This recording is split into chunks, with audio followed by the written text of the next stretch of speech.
The last thing I have in Indiana this week, we did see and we touted it last week a little bit, a major forensic audit of the Indiana Economic Development Corporation, highlighting their lackluster oversight and questionable spending. Now, this this audit, we got this released Thursday after a legal review as part of an ongoing effort by Governor Braun to reform the IEDC, or as he says, reform it. Now, again, this is a public-private company, has started under the Mitch Daniels governorship here in Indiana, and has essentially existed as just a big sloppy slush fund for well-connected donors to fatten their own wallets.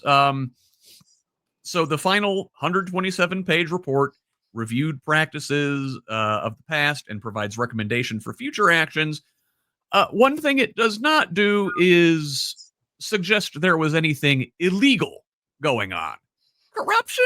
Sure. Skirting the rules? Yeah, maybe being shady, not transparent. Okay. But nothing illegal. So in addition to the IEDC and its foundation, the audit also focused on Elevate Ventures, who we've talked about before, the Applied Research Institute, and the LEAP District in Boone County. The review ran from January 1st to 22 to December 31st, 2024. Okay, that's a 3-year period. Now, again, IEDC has been around since 2005. Well, just over the 3-year period from 2022 through 2024, the review identified 107 entities that donated $6 million. 16 donors made up 78% of the total, including NIPSCO, Duke Energy, Centerpoint Energy, AES Indiana, Indiana Michigan Power, and Hoosier Energy, among others. So that is like all of the state's big electric utilities. Now, the identity of 8 others is still shielded by a state law that prohibits public agencies from requiring nonprofits to share their personal information.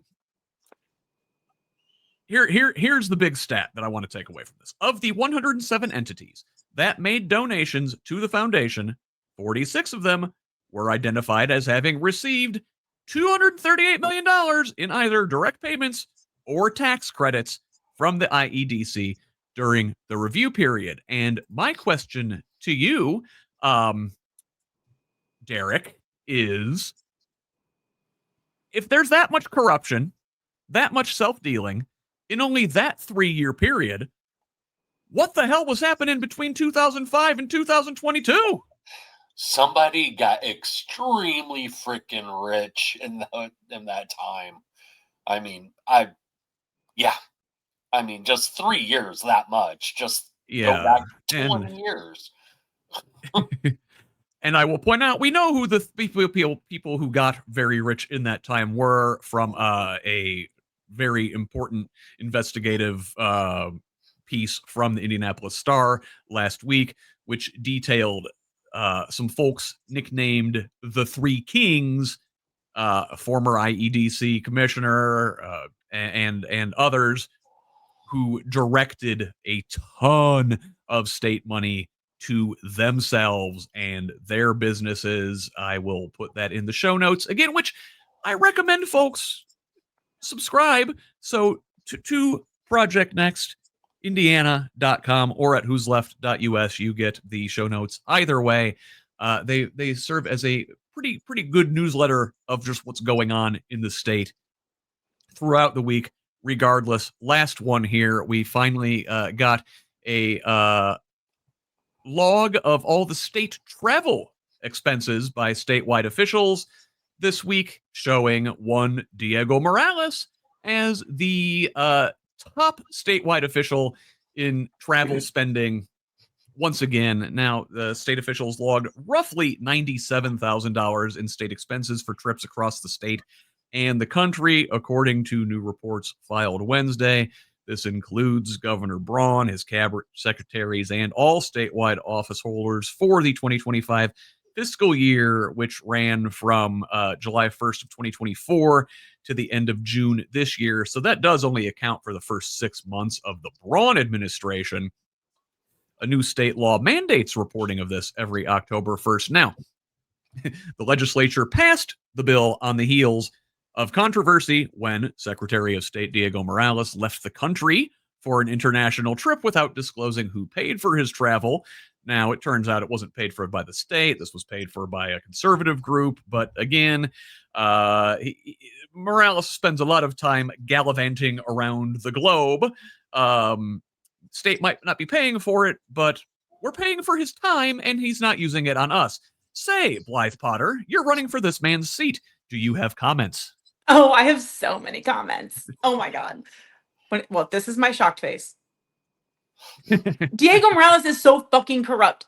Again, our entire regime is corrupt. And this goes back to, I will say it a million times, probably until the day I die. The people, us, who are the end users of policy and politicians are the ones that should be running the government, not the billionaires, not the millionaires, not the little Diegos who are stuck in the pockets of large corporations and car dealers. The people who are the end users need to be the ones in charge because we know how this is affecting our communities. We see it all the fucking time, from dishwashers and cars to computers and phones and politics. The end users are never paid attention to when this is being done. When we are constructing policy and legislation and making decisions like traveling the fucking world or hiring our brother-in-law, the end users are not in mind. And that has to change. That is how we get rid of, not all, but the bulk of the corruption and bad policy and bad legislation. We have to vote these people out and not vote people in who are basically Republicans in drag. And going back to the auditor thing, there is an auditor spot open on the ballot next year. How great would it be to get a Democrat elected into the auditor's office and then they can go through and audit the fuck out of the Republicans? We've seen what a little this bit is of not auditing isolated. can uncover. Yeah, Huh? and that is Republican on Republican auditing. Imagine if you could get a real aggressive Democratic Wouldn't that be auditor amazing in there. to have a Democrat alongside me on the ticket next year to go on? That's their platform. Let's figure the real corruption out.